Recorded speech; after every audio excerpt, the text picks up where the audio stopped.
Kalau Menteri Kesehatan sakit, anggota DPR sakit, Abdi Waluya, wow, udah disambut sama perawatnya. Ibu sakit apa, mau ke dokter Pras, mau ke ini, udah. Sehingga orang Pandeglang sakit di Bandung, orang Papua sakit di Aceh, itu semua hak warga negara Indonesia. Kita orang Indonesia punya hak yang sama. Itu perintah Undang-Undang Dasar 45 pasal 28H. Mau pilkada, data orang miskinnya nambah. Kalau belum udah takut rugi, takut mundur. Pak Jokowi wali kota sudah bisa memikirkan 250.000 rakyatku di Solo harus bagaimana sehat semua, pintar semua, dapat pekerjaan semua. Itu perintah undang-undang, bukan meneko-neko. Begitu jadi gubernur DKI ya memikirkan 9 juta, begitu jadi presiden 260 juta. Makanya perlu yang bantu-bantu ini memikirkan. Kita ini kan dari pagi sampai sore ini mau ngomong apa sih? Saya tadi diwawancarai wartawan, ini kan persoalannya nih mau ngapain BPJS ke depan? Iya kan? Tadi Pak Bidin Fikri bilang 3 periode di sini. Saya 4 periode, mungkin yang teman-teman Kemenkes kayak BPJS sudah bosan dengar saya. Tapi ini perlu saya bicara dengan Saudara Menteri Kesehatan. Tadi perlu lompatan-lompatan, kalau perlu lompat tinggi supaya Pak Presiden tahu. Jangan juga Pak Presiden ngomong di TV, saya lihat bolak-balik ngomong seolah-olah jangan cari pembenaran juga gitu loh pemerintah ini. Ini loh yang udah saya berikan untuk rakyat yang sudah dibayar oleh pemerintah negara sekian triliun. Nggak penting rakyat lihat itu. Yang rakyat bilang, ini loh masih ada yang nggak bisa bayar. Ini loh masih ditolak dari rumah sakit dan itu melanggar konstitusi. Jadi saya perlu ingatkan nih teman-teman semua, baik Kementerian BPJS, Badan Pengawas maupun DJSN dan kita semua yang ada di sini.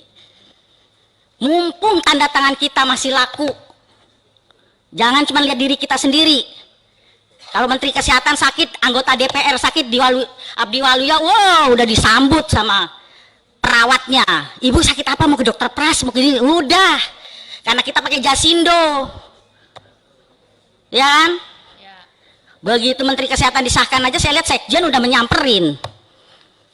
Tapi ketika kita sudah tidak jadi apa-apa yang diberikan untuk rakyat ini, apa sih sebenarnya historinya bisa lahir BPJS itu apa? Kan ingin memotong birokrasi kesehatan supaya tidak berbelit-belit. Dulu ada Jamkesmas, Jamkesda, Askeskin, SKTM, bla bla bla bla, supaya mimpi kita ada jaminan sosial tingkat nasional. Sehingga orang Pandeglang sakit di Bandung, orang Papua sakit di Aceh, itu semua hak warga negara Indonesia. Kita orang Indonesia punya hak yang sama. Itu perintah Undang-Undang Dasar 45 pasal 28H.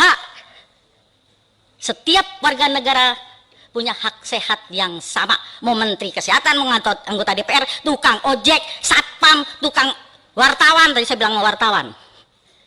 Itu tadi dibilang sama Pak Obon, Pak Anwar, anggota buruh, jangan dilihat gajinya. Hari ini ada yang gaji 7 juta begitu PHK, belum masuk data orang miskin, anaknya sakit siapa yang tanggung jawab? Tapi dia warga negara Indonesia loh. Konstitusi mengatakan setiap warga negara berhak mendapat pelayanan hidup sehat yang sama. Saya mungkin nggak seneng lihat data tuh, nggak seneng. Di situ 222 juta. Kalau dihitung masih 38 juta yang belum tercover. Padahal kita baru kemarin ngomong rapat Poksi 7%, padahal ini 14%, udah nggak bener. BPS data orang miskin beda sama BKKBN, beda lagi dengan pemerintah daerah. Mau pilkada data orang miskinnya nambah. Nggak ada yang benar, nggak ada yang benar. Sekarang pokoknya bagaimana warga negara punya hak sehat yang sama. Mau punya mercy, mau tukang rumput, sama dulu. Soal akhirnya kita tidak pakai, sekarang anggota DPR kita pakai Jasindo, kita punya hak yang sama dulu. Terus argumentasinya, iklannya di TV, saya muak kalau lihat. Gotong royong, dengan gotong royong yang sehat memberi yang sakit, semua tertolong. Gotong royong itu yang kata Bung Karno, bukan begitu. Misalnya bikin got, oh ada yang punya teh, ada yang punya singkong rebus, ada dengan sukarela dan punya itu konsep gotong royong benernya. Dari Pancasila, Sila, Trisila, Ekasila itulah gotong royong. Kalau gotong royong orang dipaksakan itu pemerasan. Kamu boleh nggak kena ini mandiri, harus satu keluarga 5 orang, itu yang tadi dibilang sama Adinda Anwar. Suruh ikut 5 orang. Itu pemerasan, Saudara Menteri. Gotong royong, dia udah tahu satu keluarga yang rawan sakit, anakku yang nomor 3, oh gajiku segini. Tadi siapa yang katanya mau ngeliatin nanti di daerah pemilihannya? Saudara Salehno. Saya yang sehari 20.000. Dia bisa menggotong royongkan satu orang. Ya udah alhamdulillah. Itu harusnya tanggung jawab negara loh. Tanggung jawab pemerintah loh. Dia udah mau menggotong royongkan satu orang. Jangan dipaksa juga dong 5 orang. Itu namanya pemerasan. Tanggung jawab negara, jangan lagi bicara nanti rugi dong BPJS, nanti pemerintah rugi dong. Bung Karno dulu memerdekakan Republik ini, Saudara Menteri, ini kan tentara, pasti belajar dong Lemhanas. Saya nggak belajar Lemhanas, saya tahu. Bung Karno dulu nggak pernah mikir tentang gaji tentara segini PNS, nggak. Yang penting proklamasi, kami pasang itu dulu. Ini nggak usah mikir, negara tidak boleh berbisnis dengan rakyatnya, tidak boleh. Maka itu perlu lompatan. Kalau belum udah takut rugi, takut mundur.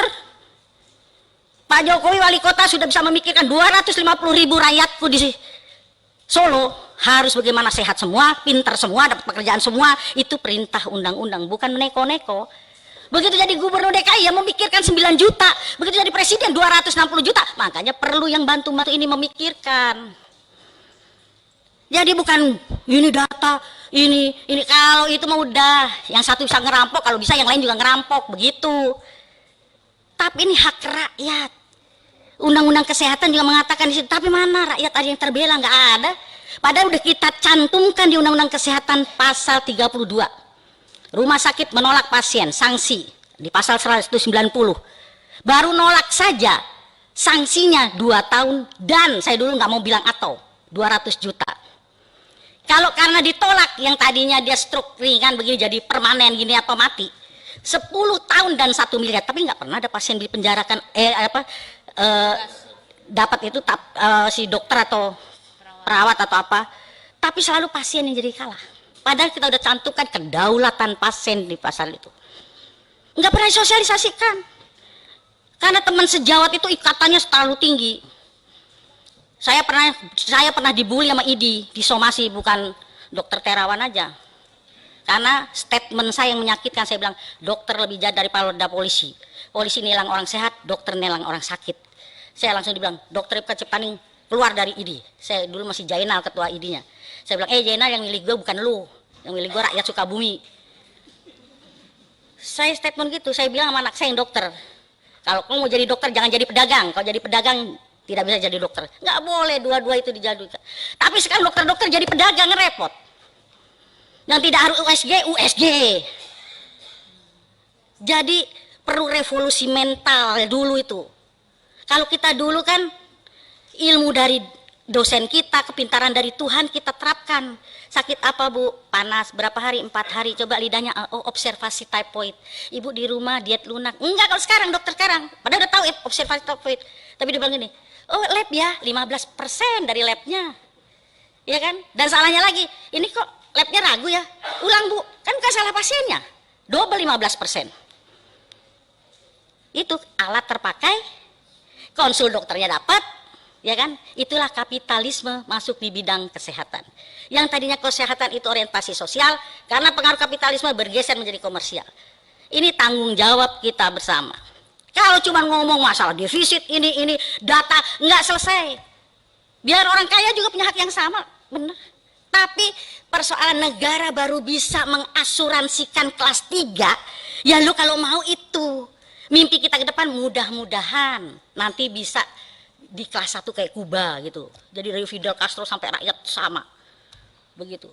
Tapi baru bisa kelas 3 ya. Kalau lu kurang nyaman ya lu carilah swasta. Tapi semua punya saksama dulu. Jangan nanti tiba-tiba PHK. Oh belum masuk data sakit nih ini.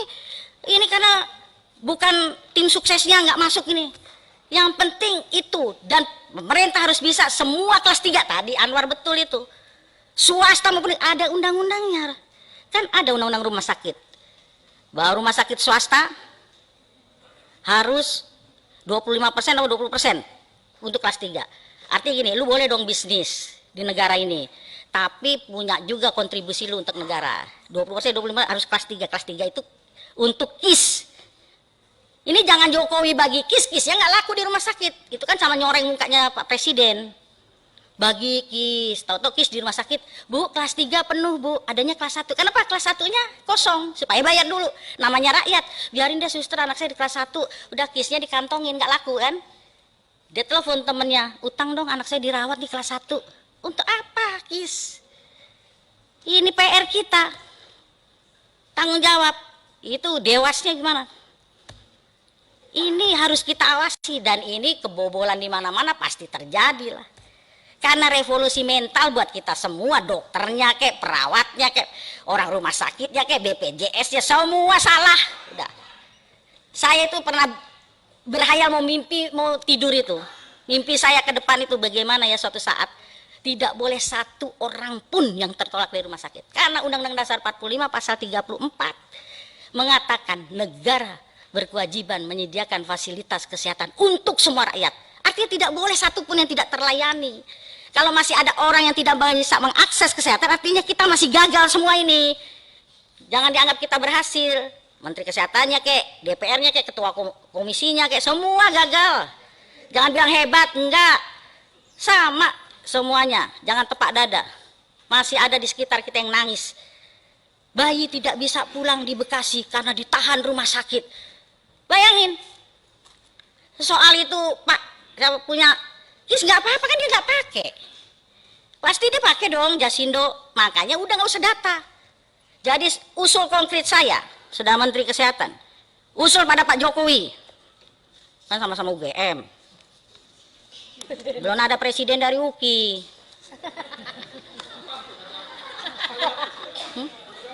Kalau UGM kan, kalau saya pasti berani ngomong begitu presiden. Pak Presiden, ini kan BPJS ini, kalau saya bisa bilang Mas Presiden gitu kan. BPJS ini kan produk unggulan pemerintah Jokowi. Saya usul khusus rapat kabinet tentang BPJS. Menteri Keuangan, tapi jangan Sri Mulyani terus yang nyocor mulutnya. Menteri Kesehatan yang jadi leading sektor di situ. Dia tukang bayar aja, tapi kebijakan kesehatan leading sektornya Menteri Kesehatan di situ. Dia tukang bayar. Ya kan? Di situ ngomong tentang BPJS. Karena ini carut-marutnya bukan persoalan terus nanti pemerintah kan sudah bayarin yang miskin sekian, habis miskin itu versi siapa? Tadi dibilang Ubin ada TV termasuk kategori tidak miskin, orang itu TV dari mertuanya. Ubin disuruh nempatin rumah mantunya, tukang surveinya salah. Rumahnya gedung ada motornya kado. Salah surveinya, makanya nggak bisa buat patokan itu survei itu salah udah semua. Pokoknya setiap warga negara rambutnya hitam, makanya jangan suka dibule-bule ini Ibu Ketua itu. Enggak, takut saya, takut dianggapnya bukan orang warga negara asli gitu. Warga negara asli itu kan hitam, kalau uban ini kan lambang tua. Takut saya begitu dilihat bukan warga negara Indonesia. Semua punya hak sehat yang sama di mana seluruh Indonesia. Baru persoalan vaskesnya. Tadi kenapa saya kemarin usul supaya itu diperbarui dari 2005-2015. Saya berharap banyak nih sama Dokter Terawan ini. Saya sebenarnya mengikuti kisahnya apa. Jadi jangan DSA di sana, di sini kita DSA. Ya, betul. Ya kan? Cuci otak kita semua. Kita masing-masing. Saya juga bisa cuci otak Anda bisa cuci otak saya, semua kita sama. Jadi begitu. Jadi kita kembali kepada historinya, gotong royong kita yang benar. Ya ada jangan iklan gitu lagi dah. Kalau Pak Abidin itu kan tukang bicara Pancasila di mana-mana, Pancasila. Sesuaikah kita sekarang Pancasila BPJS ini? Tidak. Kan yang kelima, keadilan sosial bagi seluruh rakyat Indonesia, kesehatan yang berkeadilan. Kalau masih ada orang tertolak itu belum adil. Kesehatannya dari sisi satu aja sila yang kelima, belum kalau ditarik yang kedua. Kemanusiaan yang adil dan beradab apa biadab nih kalau ada bayi masih disandra sama rumah sakit. Jangan-jangan masih beradab atau biadab. Nah, Pancasila diomong di mana-mana, anggota DPR mau dilantik di Lemhanas dulu Pancasila sebatas makalah ngomong Pancasila sampai muak saya dengarnya. Ya kan? Nah, itu sesuai Undang-Undang Dasar 45, Pancasila, Undang-Undang Kesehatan, Undang-Undang Rumah Sakit. Undang-Undang Rumah Sakit juga ada bahwa RSUD itu tidak boleh dijadikan sumber PAD loh, hati-hati. Nah, Pak Bupati, ini ada mantan-mantan wali kota, Pak Bupati, nggak boleh. Hasilnya itu untuk meningkatkan fasilitas kesehatan. Kadang-kadang bupati-bupati kita juga nakal, ya kan? Kalau mau kampanye pilkada, nanti kesehatan gratis, giliran udah jadi, nah nggak ada anggaran deh untuk ini, nah, nggak sesuai dengan undang-undang kesehatan. Sumpah Hipokrates, sekali-sekali Saudara Menteri datengin fakultas-fakultas kedokteran, kumpulin dokter-dokter umum, dokter spesialis. Ini kadang egonya dokter spesialis juga konyol, nggak memberikan kesempatan adik-adiknya muncul. Kumpulkan, disentuh Hipokratesnya itu. Saya bilang sama anak saya, ketika kamu mau jadi dokter, yang dibuat praktek, emang ada kelas VIP? Nggak ada kan? Kelas 3 semua yang colok-colok vaginanya itu. Tapi udah dokter, nggak ada yang mau lagi. Tuse, yang dirasain apa? Anget katanya ya. Saya dulu kan waktu itu tuse, apa yang dirasakan? Anget, nggak tahu pembukaan berapa itu. Mana ada yang kelas VIP?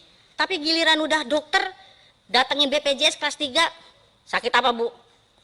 Diskriminasi senyum. Iya kan? Tapi kalau yang datang yang VIP, selamat siang Ibu, sakit apa, buka bajunya, aduh senyumnya bagus banget udah pokoknya. Makanya saya pernah mengidekan rumah sakit tanpa kelas, tapi nggak dikasih izin. Istilah sosialis, komunis lah apalah, nggak tahu lah. Padahal itu yang benar sesuai Pancasila. Tapi kan nggak dapet izin, gimana? Nah jadi itu yang bisa saya sampaikan. Kapan-kapan kita bisa diskusi panjang lebar ke persoalan kesehatan. Ngelotok saya. Cuman nasibnya aja nggak bagus saya. Jadi menteri. Oh, staf saya udah di belakang Dokter Terawan tuh, Mundi Harno, Dokter Bayu dulu yang bantuin saya. Coba semua Mbak Ani ini dulu semua kan Dokter Oscar ini semua masih ekselon berapa? Di sini aja, malah dulu di situ, sekarang di sini. Itulah politik ya. 10 tahun. Itu politik. Jadi malu aja kalau saya menuangkan mimpiku belum sampai. Saya mimpinya tidak boleh ada orang tertolak dari rumah sakit satupun. Itu baru negara Pancasila. Kalau belum jangan tepak diri ngomong Pancasila Abidin Fikri di mana-mana. Kalau masih ada orang tertolak dari rumah sakit, belum sesuai dengan sila kedua dan sila kelima. Itu dari saya, terima kasih pimpinan, sekian.